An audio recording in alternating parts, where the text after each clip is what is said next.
Greetings, welcome to the Diabetic Mogul podcast. On this podcast, we will offer standard and recommended practice of not only managing your diabetes home, but how you can get involved in advocating for proper access to healthcare and bringing opportunities within the diabetes online community. It's Tino, a patient advocate and a certified diabetes educator. I'm Hona, I'm a medical doctor. Together, we want to raise awareness, open a discussion about diabetes, share ideas, thoughts, different perspectives, and overall create a safe environment for everyone who needs to express his or her thoughts. We'll be hosting a series of podcast episodes from people living with diabetes, caregivers, healthcare providers, researchers, and we encourage you to get involved, to get engaged, and come up together to create the change that we need.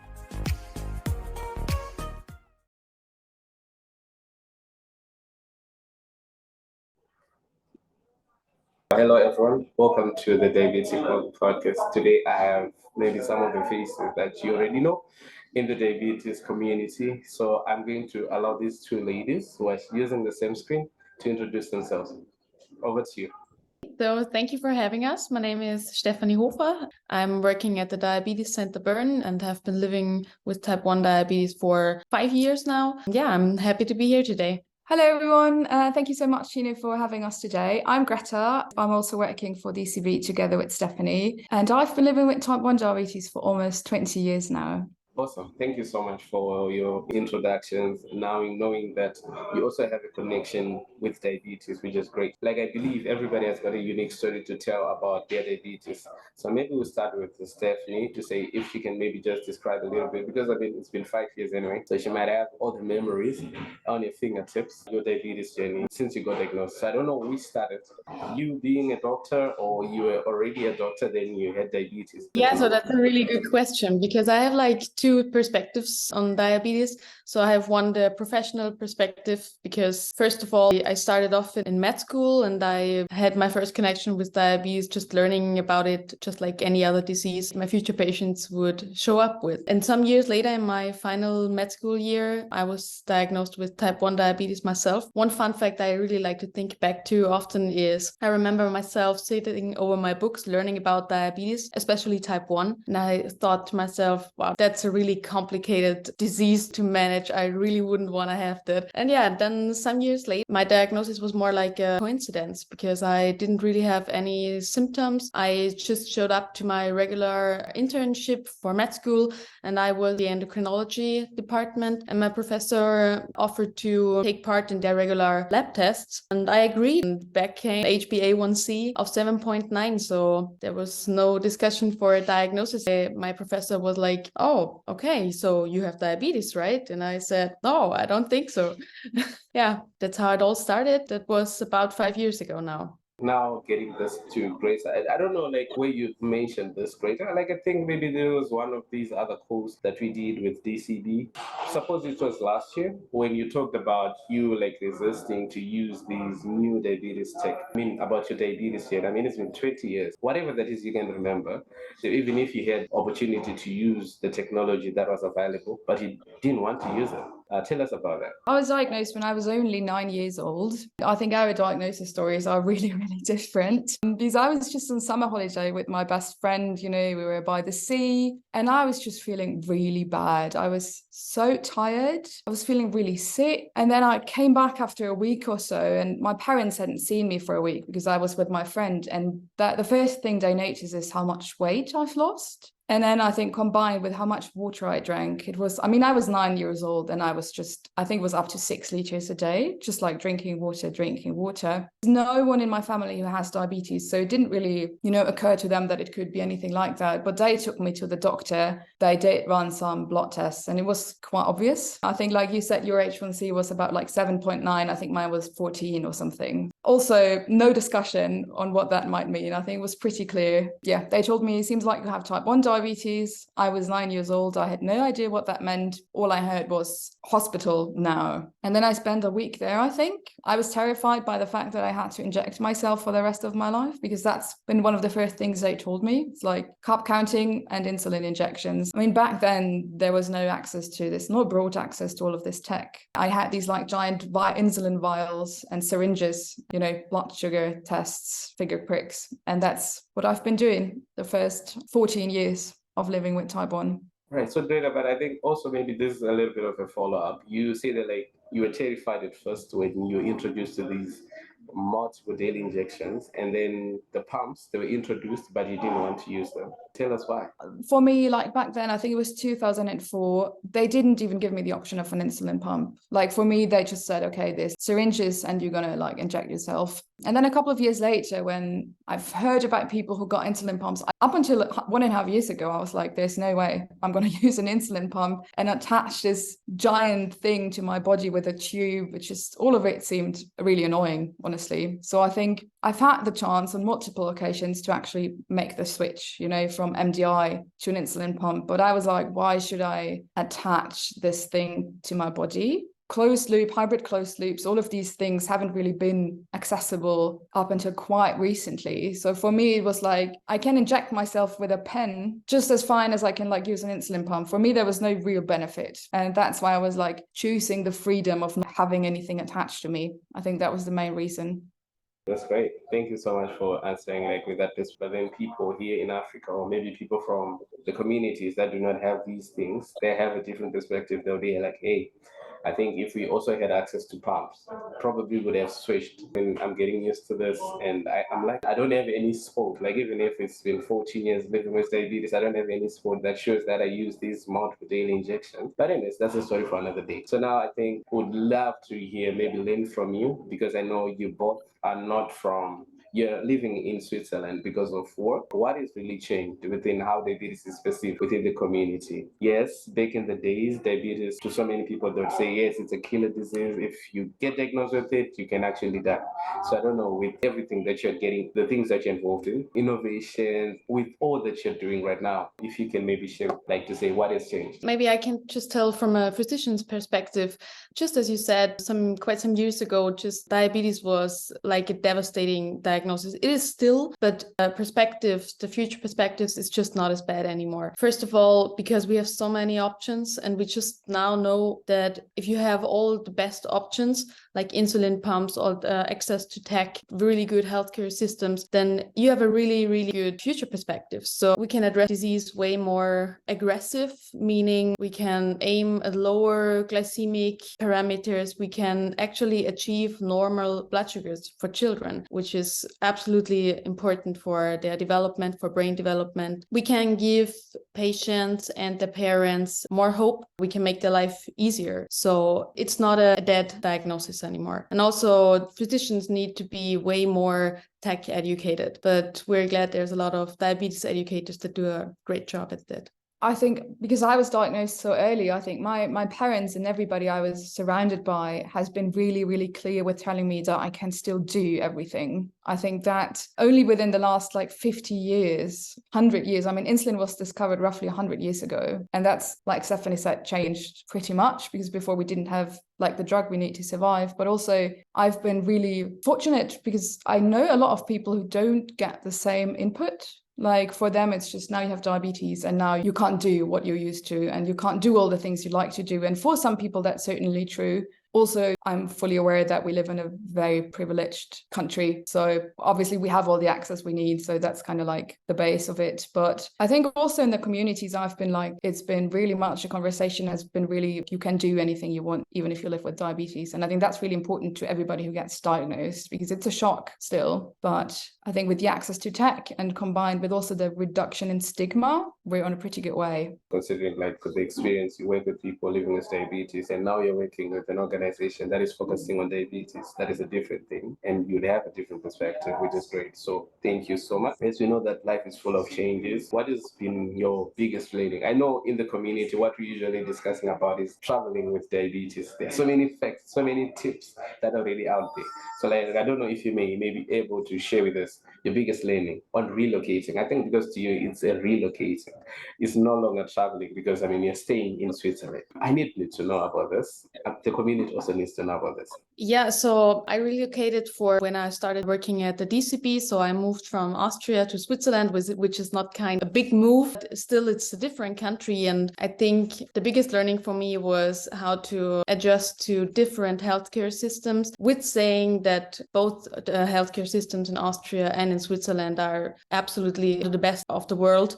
They have the most options, the best access to healthcare, but you just need to adapt. And I think diabetes requires you to care about so many different things. Like you need your supplies, you need to know where you get your insulin, you need to know how to interact with insurances, what kind of doctors do you need, how do you meet them, who pays for it. So I think within these very well equipped countries, it is kind of easy, and Switzerland is one of the best countries to live with diabetes. I couldn't say it is difficult, it changes, but I think if you have diabetes, there's bigger challenges that you face. You can adapt to a lot of things.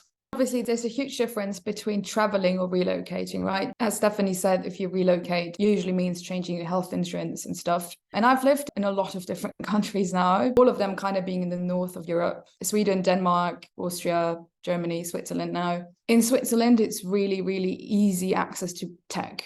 I'm quite involved in the community. I know people, even in Germany, it's so much harder to get a pump. Whereas in Switzerland, I feel like it's really easy. The access is really easy and the reimbursement is really great. And I think that's the things you kind of note in health insurance. Trying to get used to the different health insurance systems is one thing, but also if you live in a country over a long time, it makes a difference whether they send you your Dexcom every 3 months or whether you have to, I don't know, go somewhere and pick it up. It's just like these small things. Sometimes I feel like we spend so much time on managing this condition that everything which saves me 5 minutes a week is great. This is coming from somebody who's lived in very privileged countries. Like in Sweden, access is really easy. In Denmark, access is fairly easy. Switzerland for me has been the easiest so far, but also I've only been using this closed loop system for a year, so I can't really speak about other countries, but I think living with a chronic condition makes you realize how the difference is. It's so simple. And I really appreciate it. Like every time they sent me my little Dexcom package, I'm like, thank God.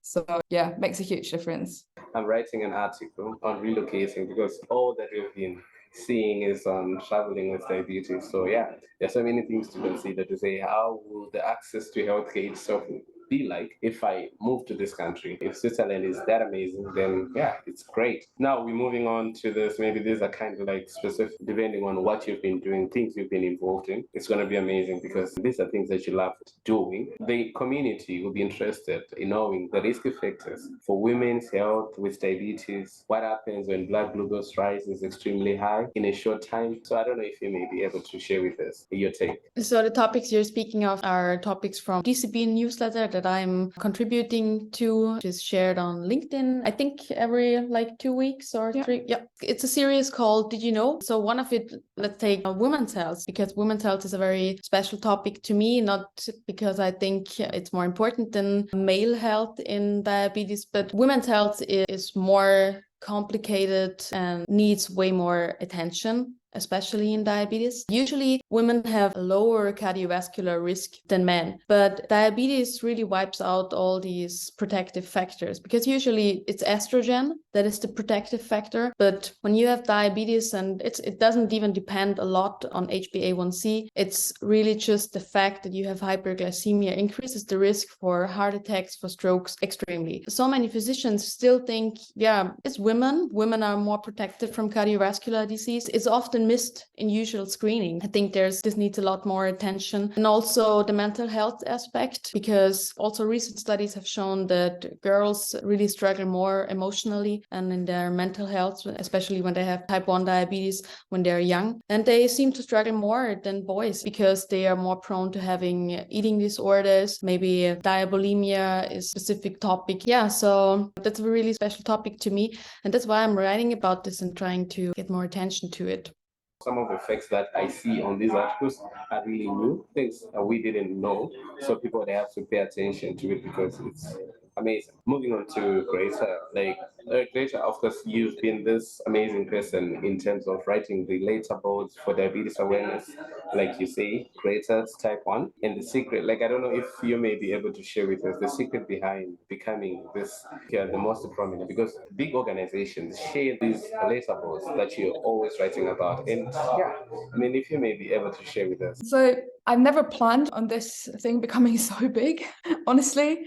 I always felt like there's certain taboo topics which nobody really talked about. I mean, mental health is coming now. The conversation hasn't been as big 5 years ago. But then also other things like nobody just ever talks about. There's mental health, but there's also things as like menstruation. Now there's more research, but no doctor has ever told me that there might be a correlation between having type 1 diabetes and menstruation, but also the other way around, like what could my menstruation do to my blood sugar? Nobody has ever told me that, ever. And I go see my endocrinologist on a regular basis. But I first found out because I was just Googling on Google Scholar, and there was some research and I was like, oh, this is really interesting. I didn't know that. It was 3 years ago or something. So I was 25 and I didn't know that my menstruation and my type 1 diabetes could possibly impact each other.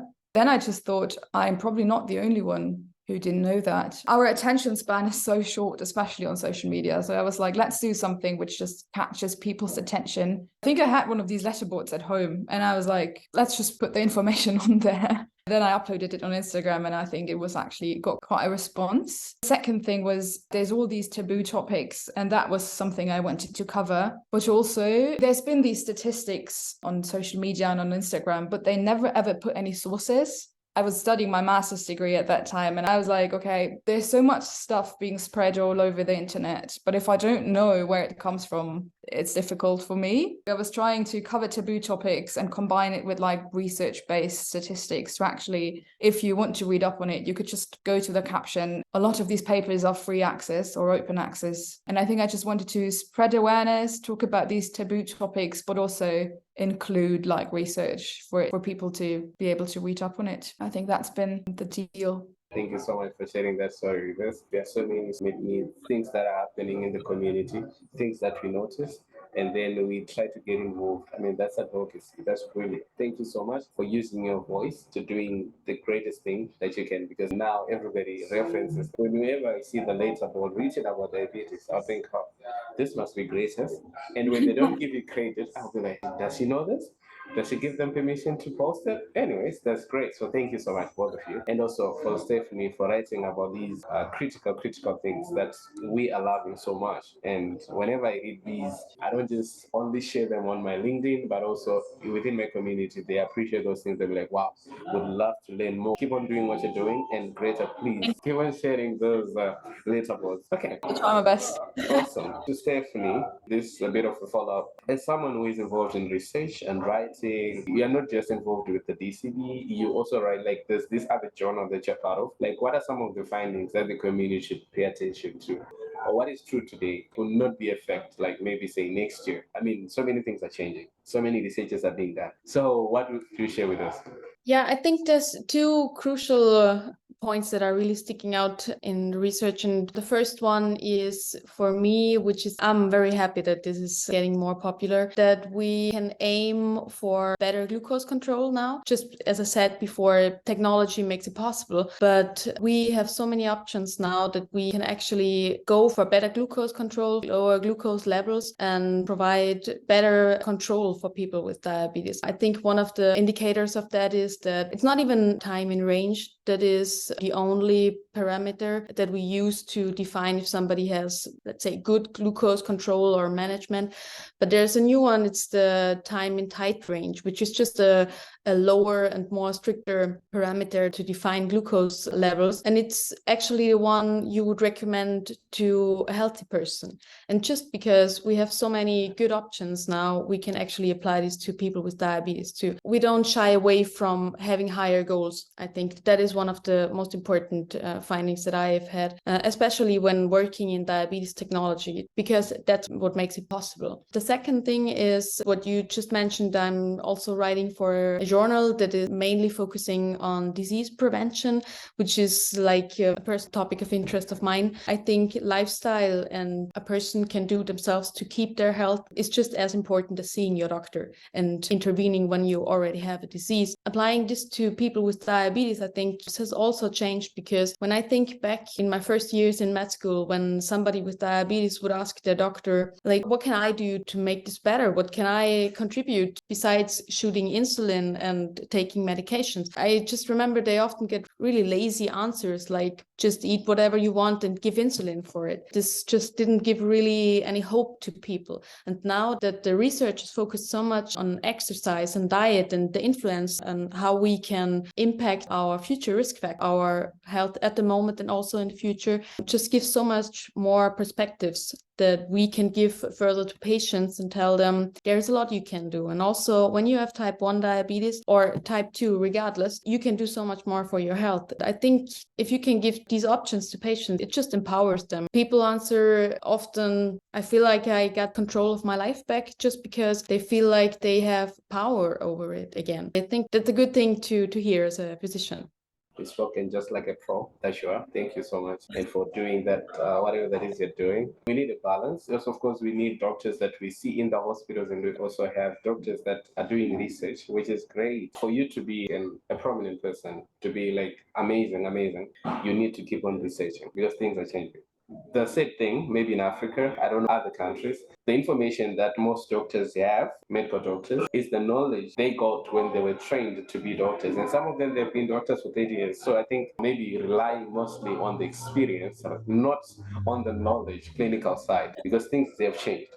It's a privilege really to be able to attend conferences. A huge thanks to the DDO. Doctors should attend conferences. They should learn from people that are doing research. So, which is great. So thank you so much, Stefanie. We are also talking about patients getting involved, being part of the conferences, working with organizations that are focusing more on diabetes, which is what both of you are doing, because DCB focuses on diabetes.